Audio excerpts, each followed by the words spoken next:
Así que ahora los voy a dejar de ver.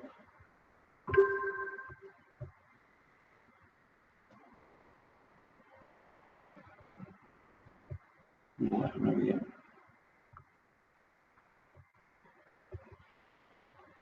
Vamos a empezar a hablar con respecto...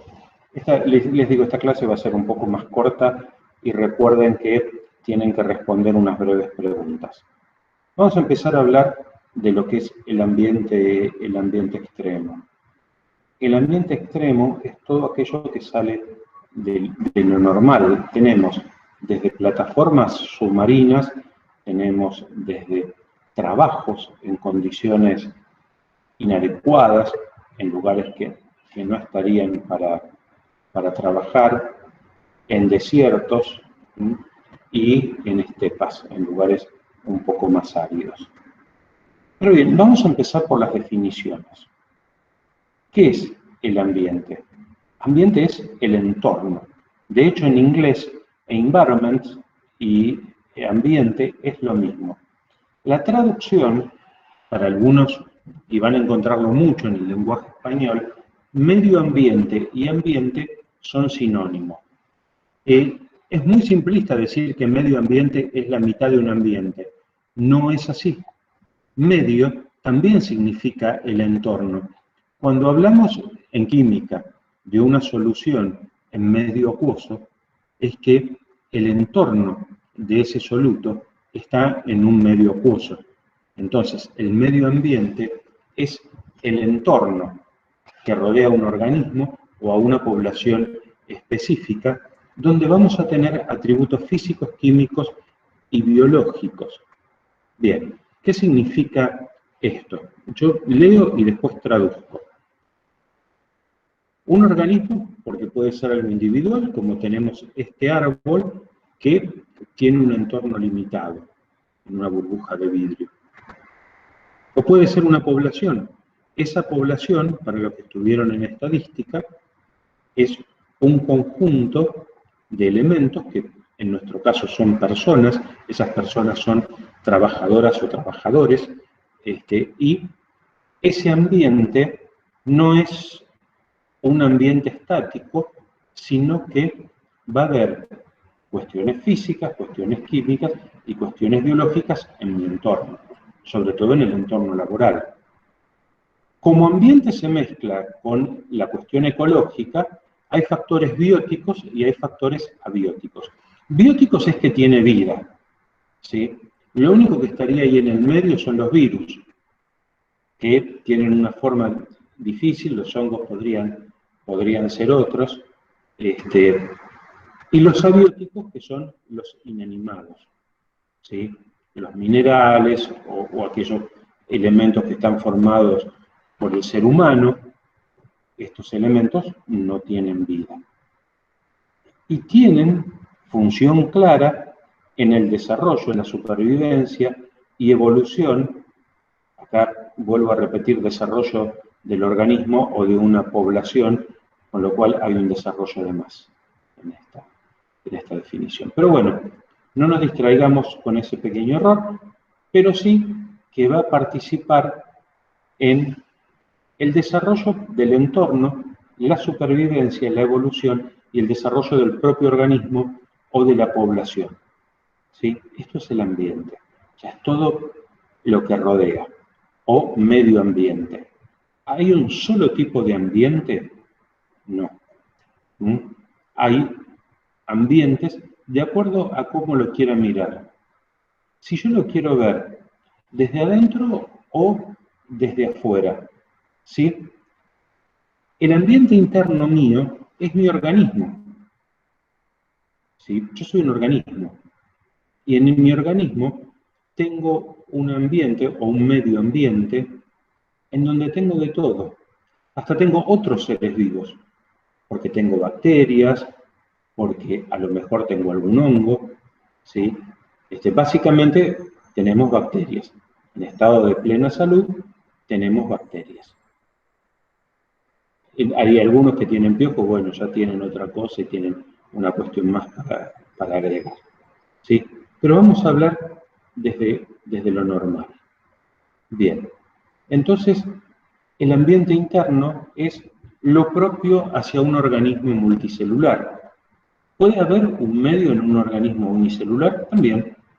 Pueden ser sus proteínas, puede ser el ADN, puede ser el ARN, las organelas que tiene una célula. La homeostasis es el intercambio que yo tenga con el exterior, ¿sí? Esto es lo que habla del ambiente interno. O sea, todo esto hace que yo pueda sobrevivir, porque si no me adapto al medio, muero. Es la ley de los seres vivos. En el caso de los humanos me hago daño, me enfermo. Puedo tener muerte, puedo tener una enfermedad crónica. En el caso del trabajo, volvamos a ver cómo se clasifican las enfermedades profesionales. Vamos a volver a ver el ambiente extremo. Ahora estoy hablando de ambiente, no hablo de ambiente extremo. Sí voy a decir que el ambiente externo es lo que está por fuera del organismo. Y dentro del ambiente externo, yo voy a tener un ambiente natural y un ambiente construido. El ambiente natural es el que se encuentra en la naturaleza. Incluye las cosas que pasan naturalmente, o sea, tengo una casa en el medio del campo, abro la puerta y estoy en el bosque. No estoy en un campo sembrado, estoy en un ambiente natural. No toqué nada, no pasa absolutamente nada. Ahora, hay cosas vivas o cosas no vivas. Pasa un arroyito por la puerta del lugar donde estoy, entonces tengo agua, que es algo no vivo, tengo piedras, que es algo no vivo, tengo tierra con elementos minerales, que son cosas no vivas. Pero también tengo un entorno vivo, como pueden ser las plantas, los organismos unicelulares, los multicelulares y mamíferos, ovíparos, o aquellas especies que tengan otra forma de reproducción, como musgos, líquenes, hongos. Eso es lo natural. Ahora, a diferencia del ambiente construido, el construido está creado por humanos. Este ambiente puede ser la conversión agrícola, el desmonte que está ocurriendo en toda Latinoamérica para sembrar soja. Entonces ahí yo tengo una conversión agrícola, cambié el ambiente. Y después me tengo que bancar todo lo que se venga. Lo vamos a ver más adelante cuando veamos cambio climático global. O el propio ambiente urbano, donde casi no queda nada de natural. ¿Qué es lo natural en el ambiente urbano? Los árboles están plantados por el ser humano. Los jardines diseñados por el ser humano. Puede haber una reserva ecológica, pero no mucho más. Entonces, el ambiente urbano es el ejemplo más claro del ambiente construido por los seres humanos. Bien. ¿Y los animales, profe, los pájaros y todo eso? ¿Cuántos pájaros han venido, se han extrapolado? Porque no les quedó otra. O sea, si vos ves gorriones, palomas, las palomas son europeas, los gorriones los trajo Sarmiento del hemisferio norte, no son propios, las cotorras migraron, ¿no? Antes no había cotorras. A ver, yo tengo 60 años y las cotorras las vi de grande, no había cotorras en mi barrio. Ahora hay cotorras en mi barrio. No había palomas, ahora hay palomas. A ver si hay alguien que quiere entrar, también un segundito. Sí.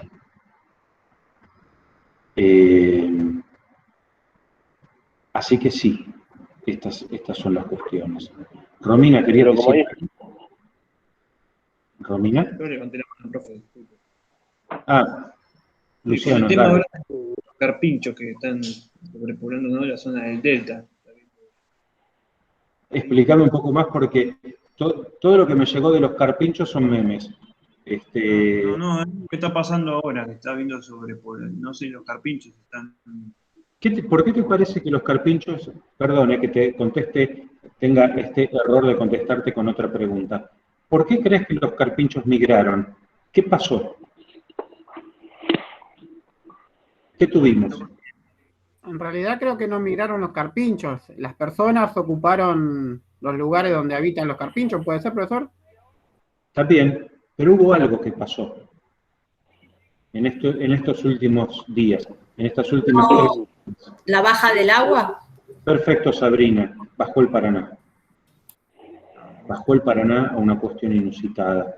Entonces los carpinchos que tenían refugios en otros humedales, ya no quedaron más esos humedales.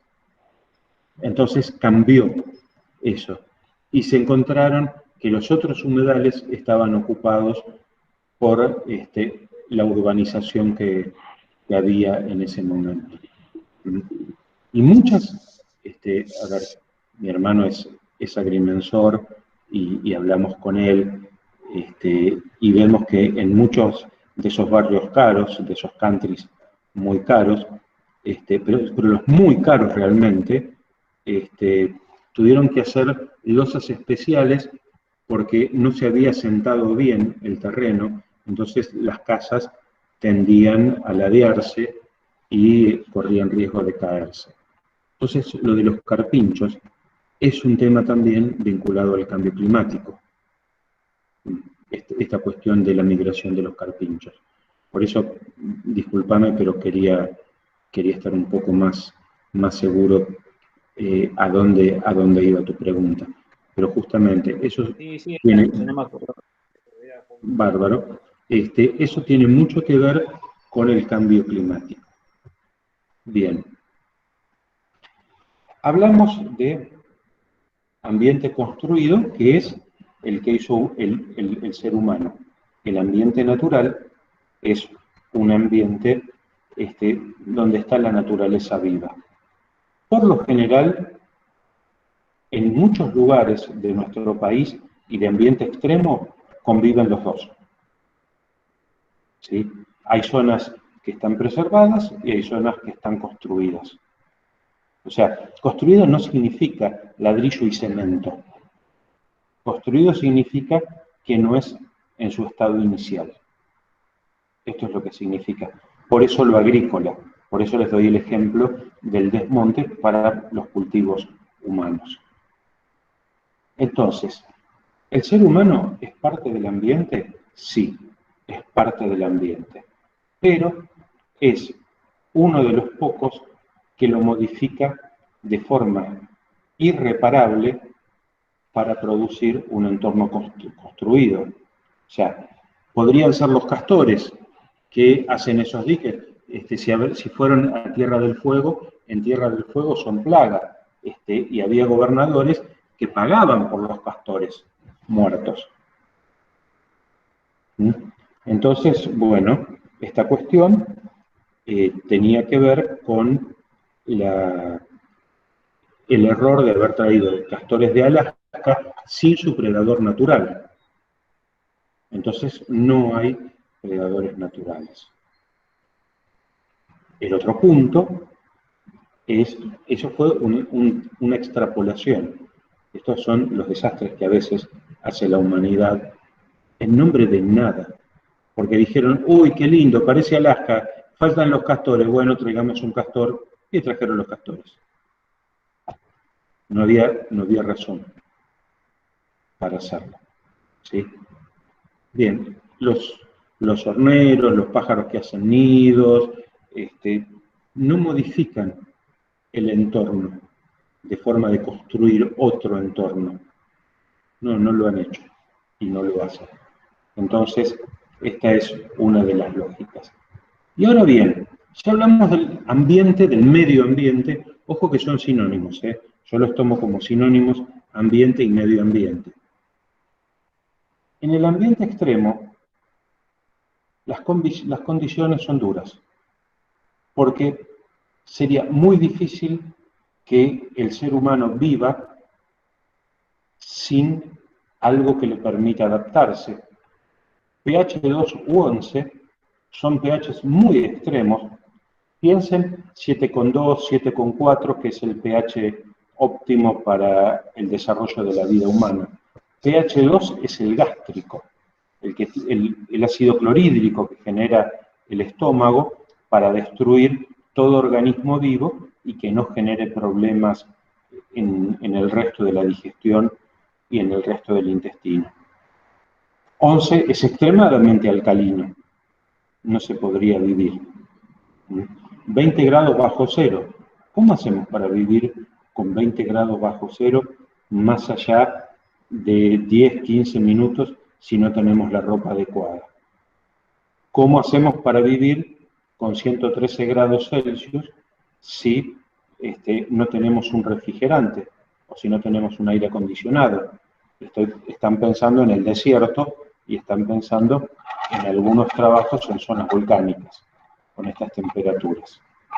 Sales saturadas, radiaciones muy altas. Ahora vamos a hablar de las radiaciones. O 200 bares de presión. 200 bares de presión es muchísimo esa presión. ¿Dónde se da? En la profundidad. Los que hacen o los que trabajan en campanas de alta presión. Estas cuestiones existen. Estos ambientes existen, estos trabajos existen.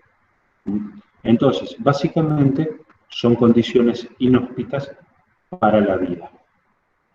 Vamos a definir un poco más este tipo de entorno extremo o ambiente extremo. Acá dejé a propósito la palabra entorno para jugar y para que ustedes empiecen a golpear con los distintos términos. Sobre todo aquellos que leen inglés o que les gusta el inglés van a encontrar environment en lugar de ambiente, ese entorno.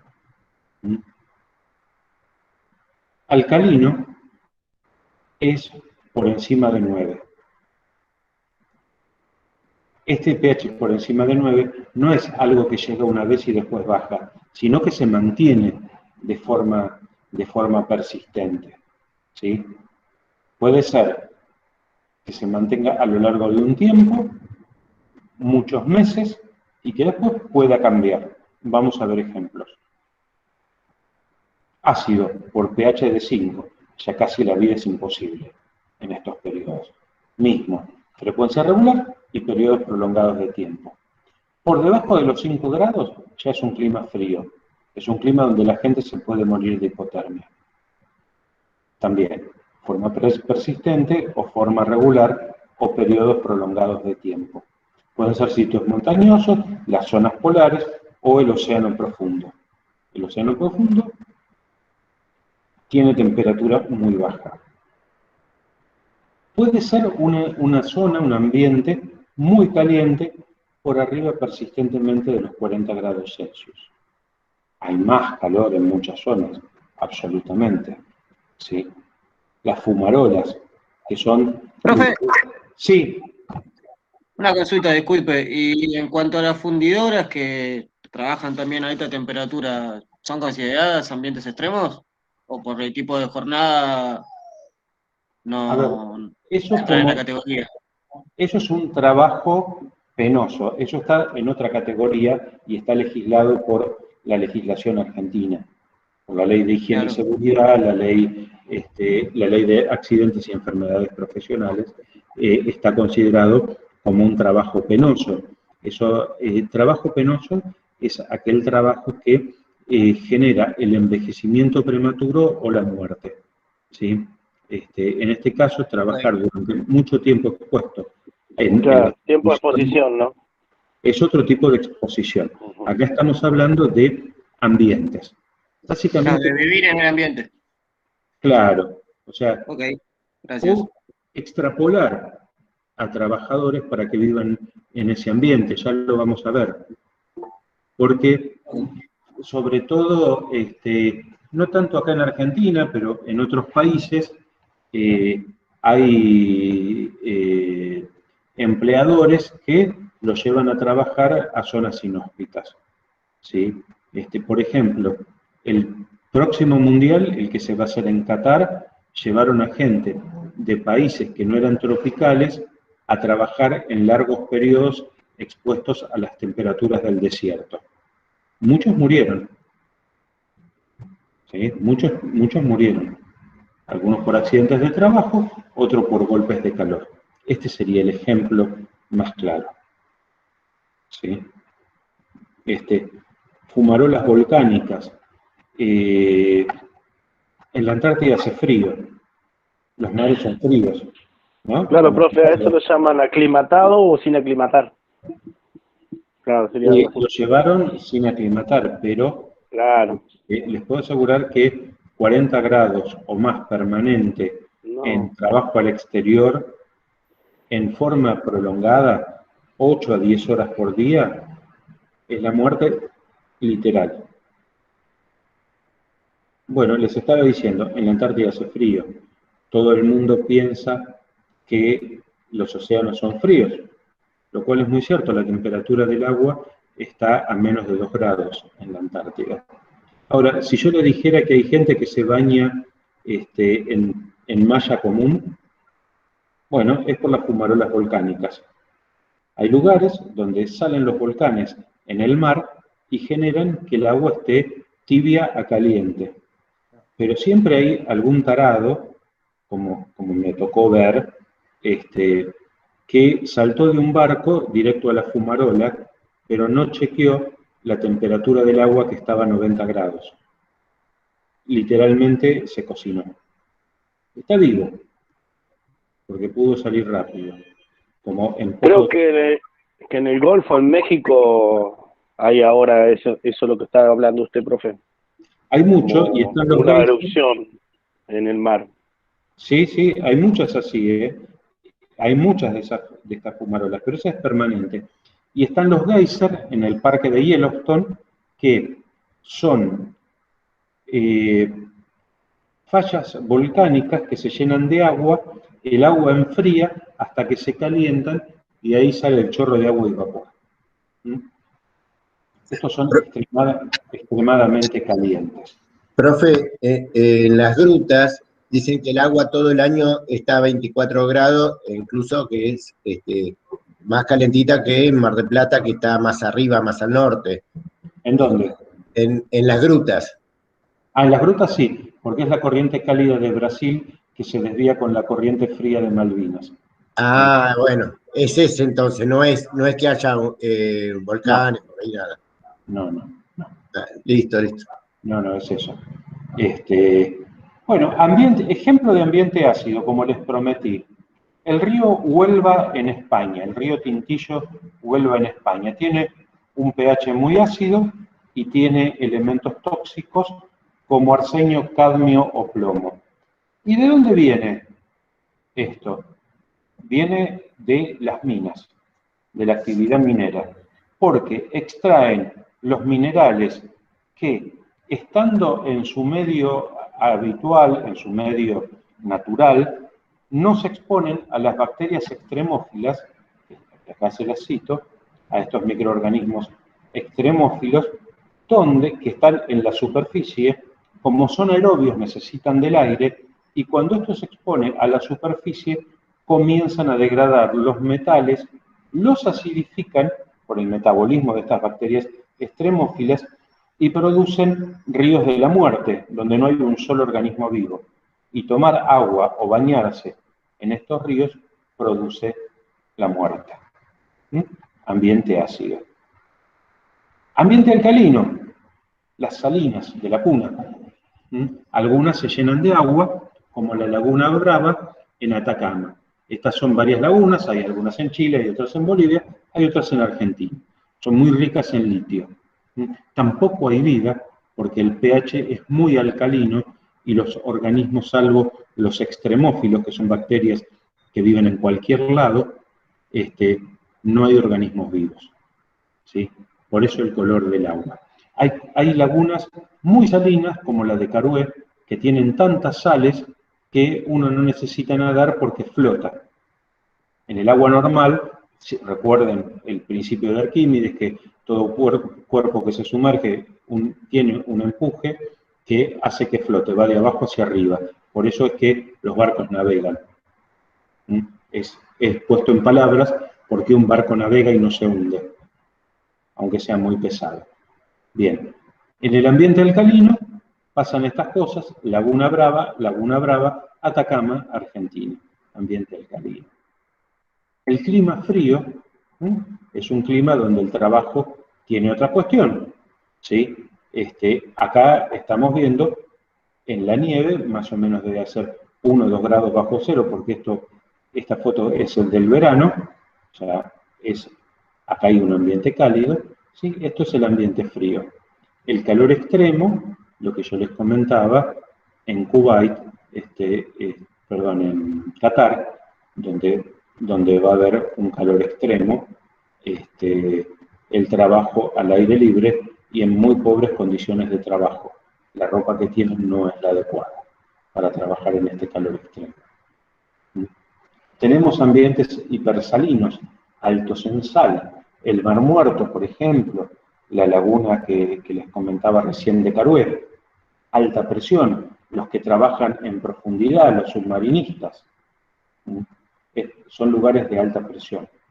2000 metros de profundidad es muchísimo, pero es muchísimo, casi imposible estar ahí. Radiación, hay radiación normal, no radiación normal, hay radiación natural. La radiación cósmica, la que viene de afuera, la que manda el sol, las radiaciones atmosféricas cósmicas, ¿quiénes las sufren? Las tripulaciones de aviones, sobre todo. Y están las otras, que son, por ejemplo, el gas radón. Son ionizantes, son radiaciones ionizantes. Las no ionizantes, las que acá están puestos como la radiación ultravioleta. Los desiertos, el trabajo en el desierto, sin agua, sin oxígeno, las minas, esas minas donde no hay oxígeno libre o es tan pobre la concentración de oxígeno que se necesita un accesorio externo. Aquellos que son los alterados por los humanos, la contaminación ambiental, y lo que es astrobiología, que es cuando yo me elevo por alguna razón por fuera de la biosfera, que es donde tengo la concentración de gases que me permite vivir. Esa es la astrobiología. Acá vemos lo que es una mina, ¿sí? Si bien acá lo que tiene es máscara para la filtración, más adentro ya necesita un equipo de oxígeno. Este tiene un equipo de oxígeno también, ¿sí? Este cañito también permite el aire y la filtración de aire, además de la máscara. Las radiaciones naturales, las cósmicas, que vienen del exterior, y esto que es uranio. Las minas de uranio existen, el uranio está. Entonces, el uranio tiene que ver también con las radiaciones. Y en algunos casos, el gas radón, que también es una radiación natural, es una radiación ionizante. También están las radiaciones ultravioleta, pero esas las conocen más. Y el trabajo en zona desértica. El trabajo Profe, sí. Disculpe, ¿no? El uranio en forma así ya como lo están sacando ellos, como estaba mostrando usted, ya de por sí, digamos, genera radiación, pues lo estaba agarrando con las manos. Por eso, cuando usted mostró la filmina anterior.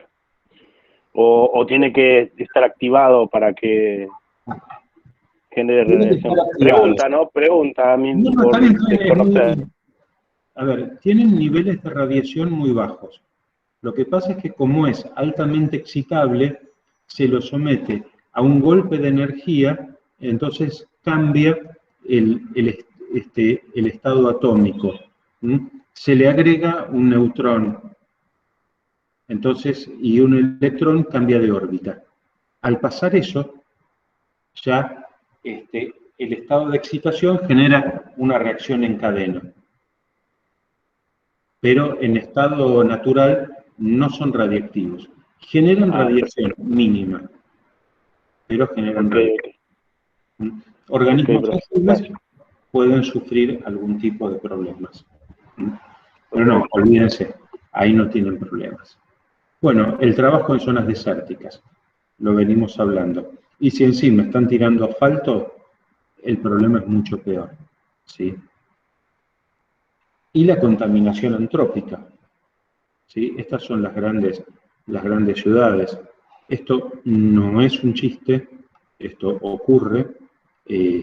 Lugares como San Pablo o Santiago de Chile, que tienen este tipo de contaminación, que ahora está transformando a las ciudades y a muchos lugares de trabajo en extremos.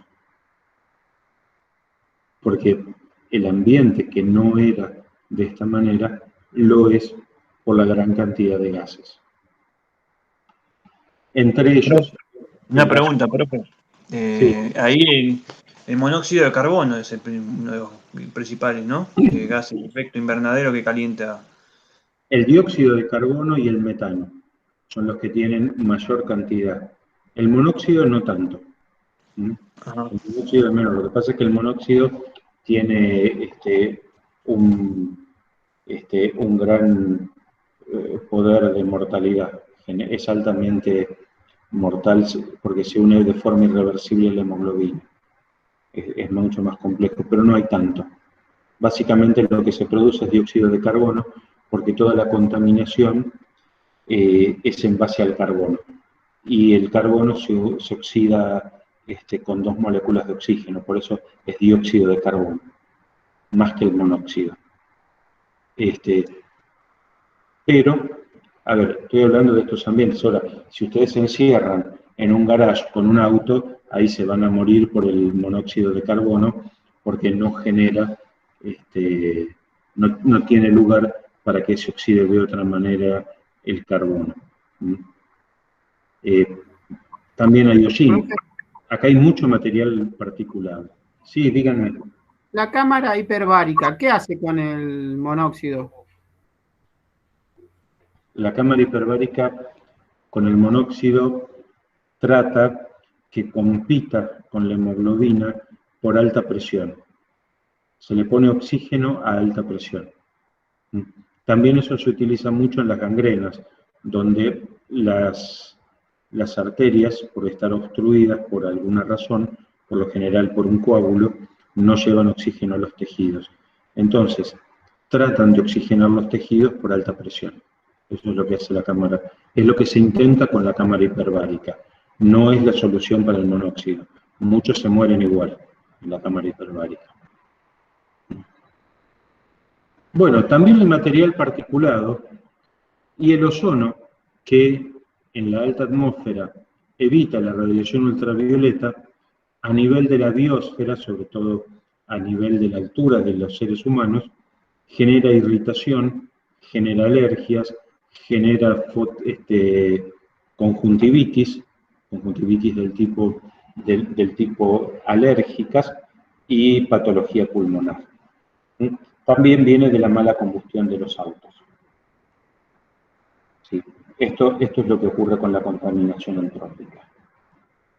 Bien. Vimos los ambientes. Ahora vamos a ver el ambiente de trabajo considerado como trabajo en ambiente extremo. ¿Sí? Es donde se incrementa el riesgo de la tarea que hacen más allá del trabajo habitual. Un paso más, el trabajo en el ambiente extremo. ¿Sí? Entonces, cuando uno empieza a evaluar qué puede pasar en las zonas extremas, es porque aumenta considerablemente el potencial de riesgo, que no es la misma evaluación de riesgo que yo hago en una fábrica en la ciudad de Ezeiza. No, hay otras cuestiones, porque pueden cambiar los equipos, no es lo mismo. Fíjense una cosa que pasó en la Antártida. Un amigo mío tenía que ir a picar hielo para derretir el agua y poder tener agua en estado líquido, y afuera había 50 grados bajo cero. Fue con un pico. La madera se contrajo tanto que cuando hizo el movimiento para atrás, el pico salió volando y no le pegó en la cabeza a sus compañeros de casualidad. Estoy hablando de una cosa banal, pero puede ocurrir en otros equipos, en otras cuestiones. El exceso de calor provoca dilatación. provoca también dilatación de los gases son más inflamables, porque aumenta el movimiento, la energía cinética de los gases con el calor. Vamos a ver cuando veamos la meteorología. También lo psicológico, recuerden que la salud es el equilibrio psíquico, físico y social, psíquico también. El ambiente, un ambiente complejo, genera alteraciones psicológicas. ¿Sí? Después lo vamos a ver. Hay una parte de la materia que vamos a tocar este tema. Pero acá estamos definiendo el ambiente extremo. El ambiente extremo de trabajo es donde aumentan los riesgos previstos que podrían ocurrir en las condiciones habituales. Bien. ¿Por la carga térmica habla usted, profe, en cierta manera? En cierta manera, acá lo vamos a ver. Acá ya se los empiezo a explicar y te contesto la pregunta que es pertinente. Entre ellos, la carga térmica. ¿Sí? También el frío-calor o la humedad extrema. No es lo mismo estar con 35 grados en un clima seco que en un clima húmedo. Y ya vamos a ver por qué. Cómo juega la humedad con el punto de rocío. Cómo juega la humedad relativa. Cómo es la humedad total. Entonces, esto lo vamos a ver en el resto de la cursada. Pero la humedad juega un rol importante en el ambiente de trabajo extremo. Los vientos fuertes. El viento fuerte genera estática. Aumenta los riesgos laborales, la estática. Las tormentas eléctricas, los tornados, los huracanes. La lluvia intensa que provoca inundaciones. El aguanieve que lastima la piel, el granizo. Las inundaciones repentinas, nevadas intensas, la formación de hielo, ¿sí? La patología más frecuente en la Antártida es la traumatológica, por los golpes que se pegan en el hielo.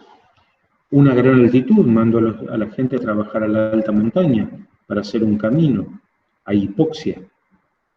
A medida que se sube, menos oxígeno. Si suben, también baja la presión. La gente se siente de otra manera, se apuna por la falta de oxígeno y la baja presión. Alta presión es todo lo contrario. La baja visibilidad, no puedo ver. Miren lo que era ese lugar de smog, ¿sí? O los incendios que puedan ocurrir, miren lo que pasa en Córdoba, lo que pasó en Estados Unidos hace poco. ¿En dónde me mandan a trabajar? ¿Cómo es la superficie? Es un terreno que tiene mucha piedra, un terreno en la ladera de una montaña inclinado, un terreno pantanoso.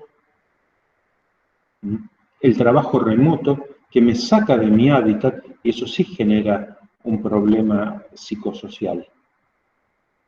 En el desierto, el estrés térmico, acá hablamos de estrés térmico, ¿no? Lo que es el trabajo en las zonas selváticas, donde aumenta el riesgo biológico. Nosotros no estamos acostumbrados, pero vamos a un desierto y por ahí nos ponemos a hacer un pocito en la arena y no tenemos en cuenta que puede haber un alacrán, que son altamente mortales. ¿Sí? El conducir por carreteras con hielo o hechas en el hielo. Estos son ambientes en trabajo extremo. Hay productos naturales. Fíjense que lo natural, sacando los jugos o el vinagre, que el vinagre es artificial, es una fermentación, pero sacando los jugos, no hay en los productos naturales un pH muy ácido. Casi todo lo natural está entre el pH 9, pH es potencial hidrogenión, es la capacidad de producir radicales libres que tiene, ¿no? Y que eso es lo que genera acidez o genera alcalinidad. Plátano, bueno, esto está sacado de un libro mexicano. Mientras que lo vinculado al ambiente del ser humano o de los seres vivos la gran cantidad del medio interno está en un pH de 7,4 o de 6.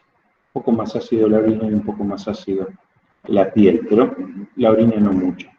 La piel un poquitito más.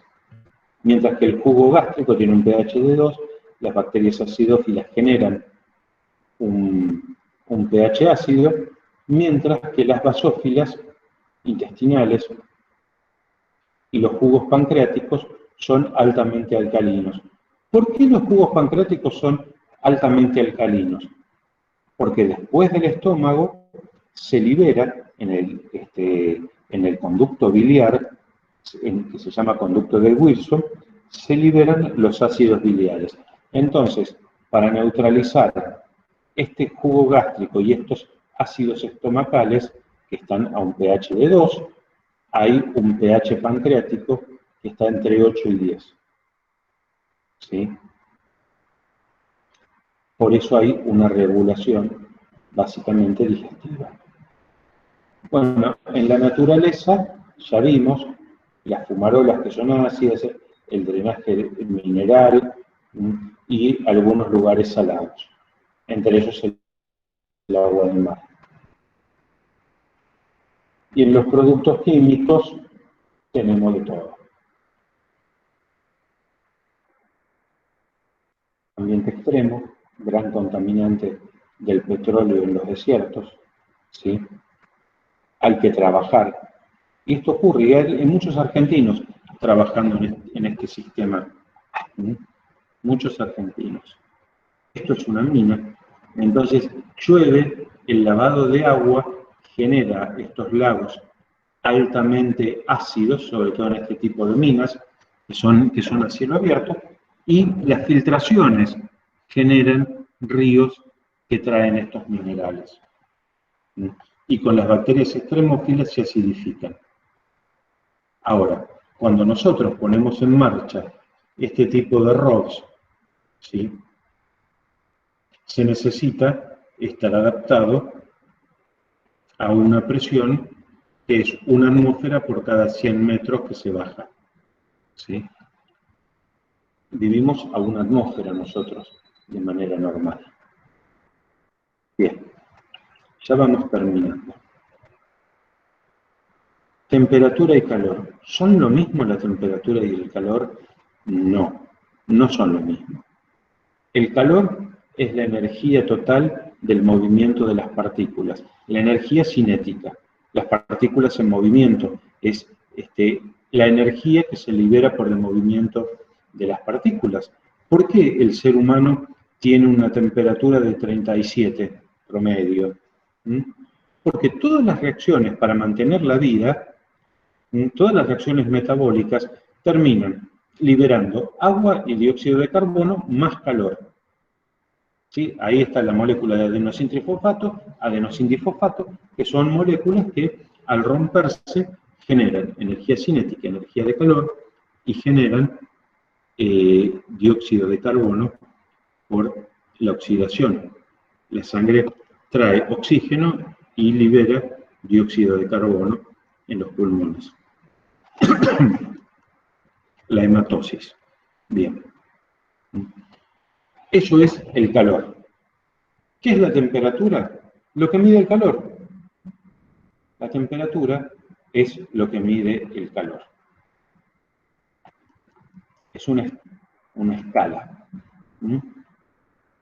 Vuelvo a decirlo, calor es una energía que se produce por la vibración de moléculas y que incrementa la temperatura, y la temperatura es lo que genera la medición.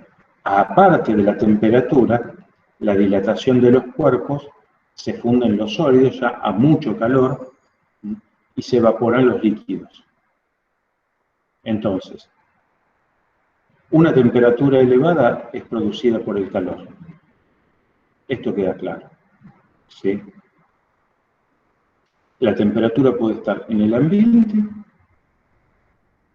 o puede estar en el cuerpo. ¿Sí? Esas piedras en el desierto que tiran un huevo y el huevo se cocina sobre la piedra, bueno, ahí tienen el incremento de de temperatura por el calor aumenta la cantidad de moléculas que vibran el microondas. ¿Sí? Y bueno, ahí tienen el calor. ¿Sí? Acá vemos un mapa con el calor, el incremento de calor. Fíjense el frío que hace en la Antártida, mientras que el Polo Norte se está calentando cada vez más. Bien. ¿Cómo medimos las temperaturas? Las temperaturas las medimos en escalas. Estas escalas son arbitrarias. Alguien dijo, como Anders Celsius, ¿sí? este astrónomo, dice, bueno, ¿qué es lo que tengo más fácil para medir? Y tengo el agua. Entonces, cuando el agua se congela es 0 grados y cuando el agua hierve son 100 grados. En el medio lo divido por partes iguales y ahí tengo una escala regular a intervalos regulares que me permite una medición. Ahora, ¿esto es absoluto? Para nada absoluto, porque aparece Fahrenheit, y Fahrenheit dice, como él trabaja más en los Estados Unidos, es el lugar donde más se usa en los Estados Unidos, perdón, dice que en 32 grados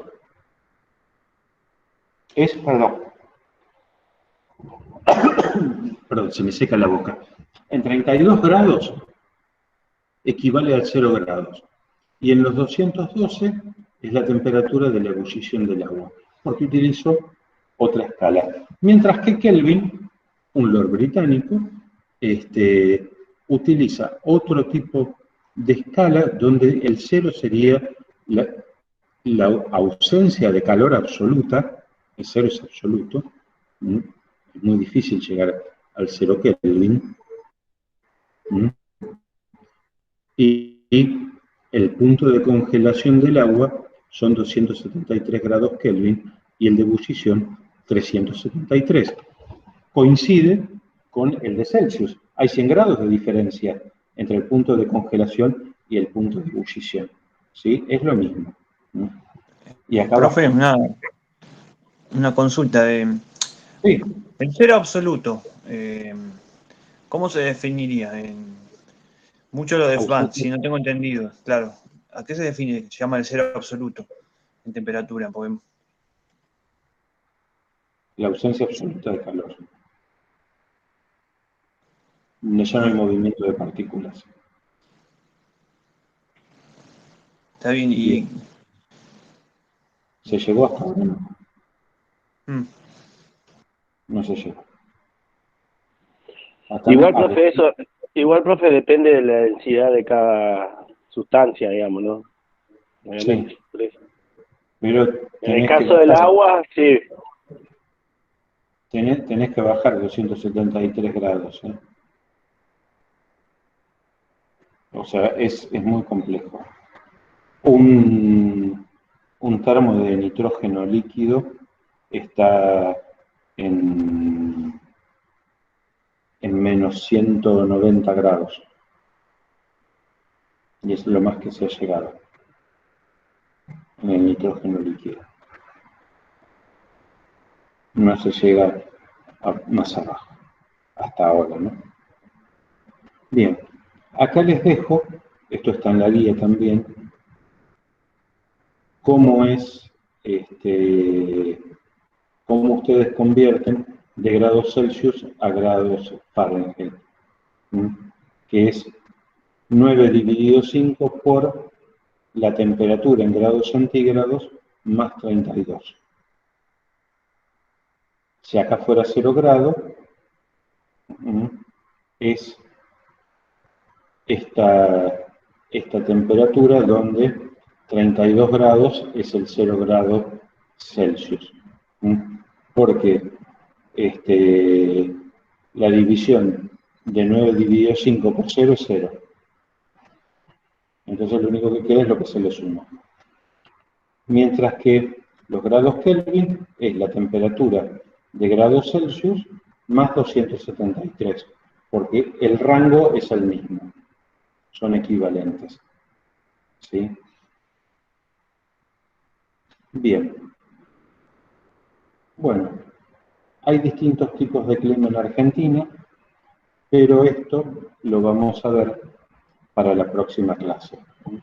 Esto es lo que vamos a seguir. Acá también, esto está en la guía, ¿eh? Todo lo que les acabo de dar está en la guía. Bien, voy a dejar de compartir.